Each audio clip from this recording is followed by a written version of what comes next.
I have a foot. A phone rings. It doesn't, but I hear it ring.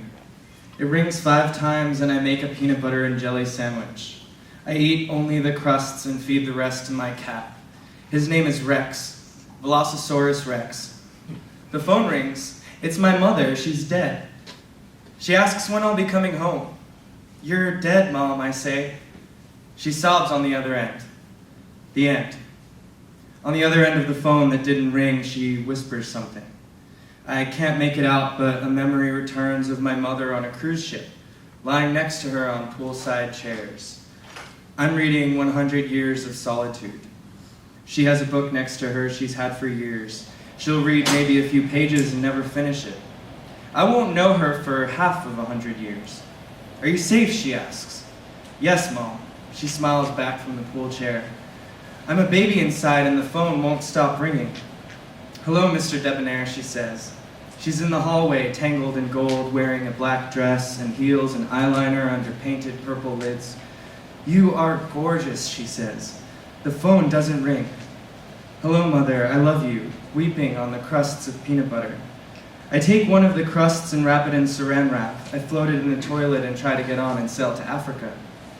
I get 2 feet in and water up to my shins before I realize I won't make it. I unwrap the crust and feed it to my cat Rex. I wash off the toilet water in a bath and fall asleep to the dream of Africa. You sit, we fetch, says a Subway ad for pet food delivery. Command verbs are competing for attention. Download, shop, you sit, we fetch, so the art of shaving experiments with hypnosis. Repeat after us, I will not shave economy when first class is available. A rider forgets his baby on the subway, arms outstretched, he heaves his way to the nearest store, leaves with shaving gear, and calls the nanny to fetch a teal stroller on the Uptown 6 train. Strolling home to shave before reservations, he gives $50 to an anti-fracking street canvasser and observes a New Yorker article about an intractable conflict in the Congo. He laments his impotence. You sit, we fetch. Sorry, our pussies would rather be hunting on the street. In our city, delivery is a wooden truncheon and wrist locks, and then we become the delivery. Scraping change off shoppers outside Whole Foods, the ones so lost in a trance they haven't noticed the signs for home delivery. From bed to computer to kitchen to bed, soon the rich won't have to triple lock their doors and scurry past the hungry scum on the street. The narrows between dead comfort and the walking dead are disappearing. They are building over us and barricading themselves in their palaces. They are smart. They know what's coming.